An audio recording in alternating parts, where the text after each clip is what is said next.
Do you attest to the idea of a long-term cost-average dividend investing strategy? Well, if so, I want to preface this video by starting off with a question, and that is simply, do you think at some time in the future we are going to experience another pandemic, another black swan event, or some kind of financial crisis? And if so, you really need to sit down and analyze the current situation amongst all the sectors so you can best position yourself for the longest-term, most stable form of passive income through your dividend stock portfolio. What I would like to do right now is sit down and look at all the different sectors of the market to see what the unemployment rates are like so we can figure out where you should be putting your capital. And then I'm going to share with you 3 dividend stocks that I am personally buying right now. And in the clarity of my transparency and the homework I do for you guys, I'd really appreciate it if you just slap the like button or again, hit the dislike button. I know some of you don't like me, but nonetheless, let's jump.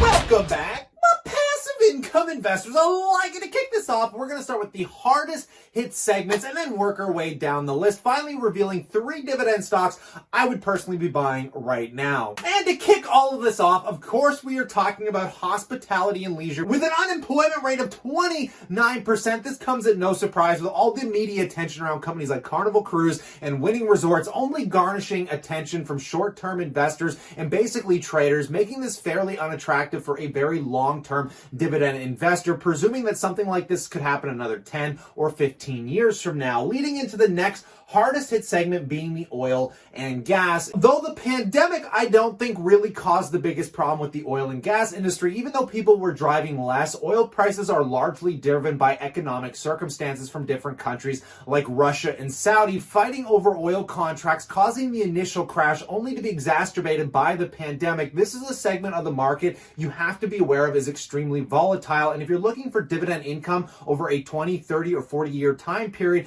this is one where you're likely to see more volatility down the road here. And then mixing into all of this, of course, we're talking about the transportation industry with an unemployment rate of only 12.9%. This came as a bit of a surprise to me, obviously with companies like Delta Airlines. Up here, really popular is Air Canada. All of these airlines getting completely slaughtered, and considering they thought they were one of the most recession-proof businesses, they didn't leave a lot of extra capital lying around, basically just doing share buybacks and dividend handouts. They were not prepared for this, almost bankrupting these companies, leaving a long-lasting impact of a debt load that's going to take probably another 5 or 10 years to pay back, making it a very unattractive part of the market. Now, moving to a segment of the market that does have some resilience behind it, because the retail sector, though, is getting hit fairly hard with an 11.2% unemployment rate. There are lots of segments in this market when we're talking about things like food stores and drug stores, liquor stores. Like, there's an endless list of retail that have been classed as essential services, leading me personally to see some value in REITs out there. And even though I am dipping my toes into these companies like RioCan, like Realty Income, which are exposed to those essential service retail stores, they are getting hit on a lot of those segments, meaning I will not be bringing it up in this video is one of the dividend stocks on my buy list, because again, guys, there is some risk, and over the long term, it is likely they will experience another pandemic or another kind of black swan or recession-based event. And then taking a look at construction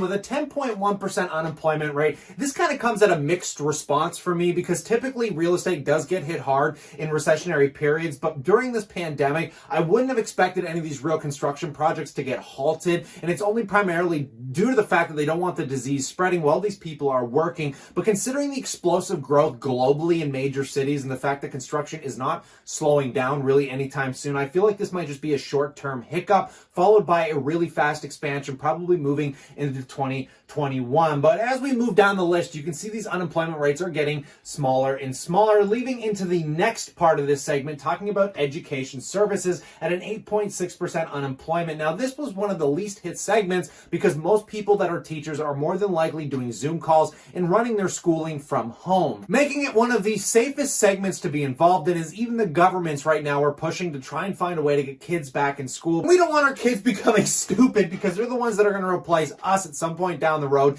in this economic machine. So moving into the next segment, which is really closely related to the education, we're talking about government workers. And I don't think anybody would be annoyed that there's somewhat of an unemployment rate in government workers, considering I think there's too many government workers and too many of them are getting paid too much. But this is still one of the least hard-hit segments with only a 7.3% unemployment rate. The safest segments in the market that come to no surprise, obviously agriculture, we all still need to eat, with only a 5.4% unemployment rate. Next to agriculture is only followed by financials, which is really mind-blowing considering you think food would be more of an essential service than financials. But then again, obviously people working at banks, working in government finances are running around with their heads chopped off, trying to keep the entire economy together, leading us into the most exciting segment of this video. What dividend stocks am I focused on after looking at all these different segments of the market? And as I mentioned, if you attest to the idea of a long-term cost average dividend investing strategy, you can consider winning resorts probably not one of the best stocks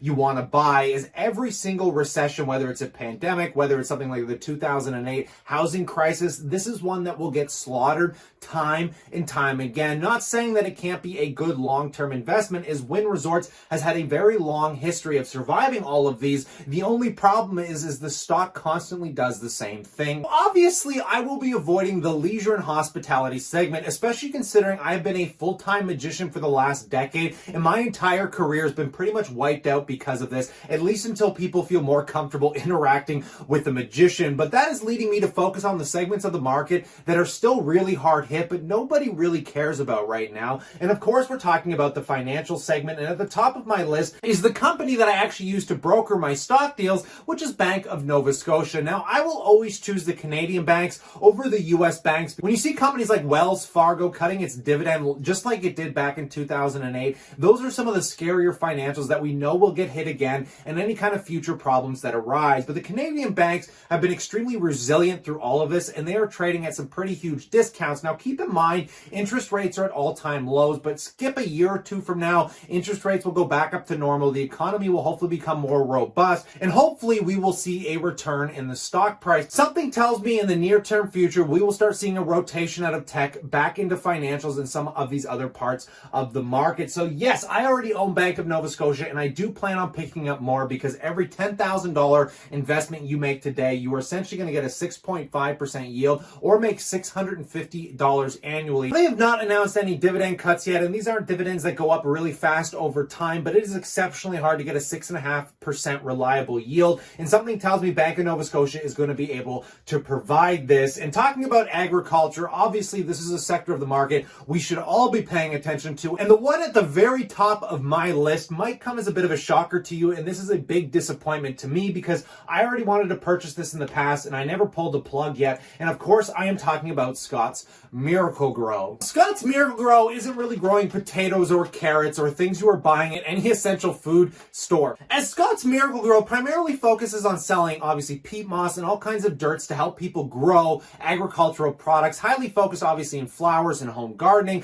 But the reason I'm so attracted to this space is it is expanding rapidly into the MJ markets, and considering how hard companies like Canopy Growth Corp, Aurora, Afria are just getting slaughtered, one company exposed to this market that will always be doing well because they always need dirt to grow these plants, Scott's Miracle-Gro is at the top of my list for this. The most incredible thing that is blowing my mind about this company, which has been around since the 1800s, guys, their guidance for their fiscal 2020 company-wide sale growth has increased to a range of 26 to 28%. Now, obviously, you're not going to be getting the fattest dividend yield off this, only paying a 1.56%. Considering the growth it is experiencing now from the MJ markets, even though it is not even legal in the US, they still acquired companies that deal with in-home hydroponics, which is another really fast-growing segment. And with a combination of all of this, they actually are doing a special dividend of $5. This is such an incredible growth company, not only on the dividend side, but on the equity side as well. And if we go all the way back, we can currency in 2015, Scotts Miracle-Gro was paying out 45 cents,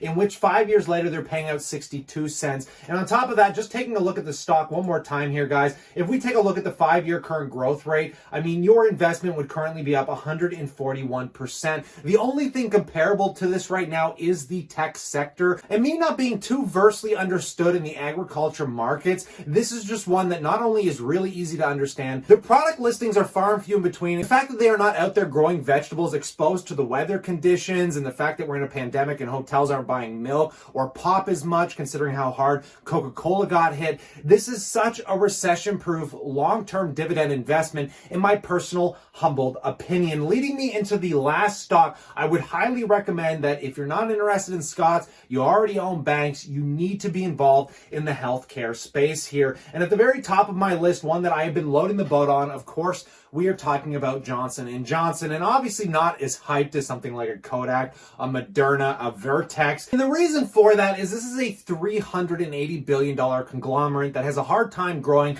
due to a lot of lawsuits around the opioid crisis. But the thing that I find most interesting is nobody cares that Johnson & Johnson is working on a COVID cure. And the fact is they are getting very far ahead on this, and the stock isn't moving based on that news at all. Well, why? Because they plan on giving this cure away for free. Whereas companies like Moderna and Vertex, they do not, because they are growing much smaller drug companies, and they will always be in the shadow of something like a Johnson & Johnson, which again also has been around from the 1800s, has been increasing their dividend at a stupid large rate, going back to 2015 when they were only paying out 75 cents, skipping today where they are paying out $8. That is a massive increase in just 5 years here, folks, and you should do some research on these massive pharmaceutical companies, because typically they have the best infrastructure. So even when small pharmaceutical companies come up with drugs, typically they'll partner with companies like Johnson & Johnson. But in light of all of this, I would love to know what you guys think in that comment section below. Is obviously I am not a big fan of companies like Delta Airlines, Carnival Cruise, or Winning Resorts. I am focusing on these companies that are boring as hell, that are going to pay me a lot of money, and I would love to know if I missed a company, what companies you like in that comment section below. In light of all of this, I simply ask that you guys stay cool,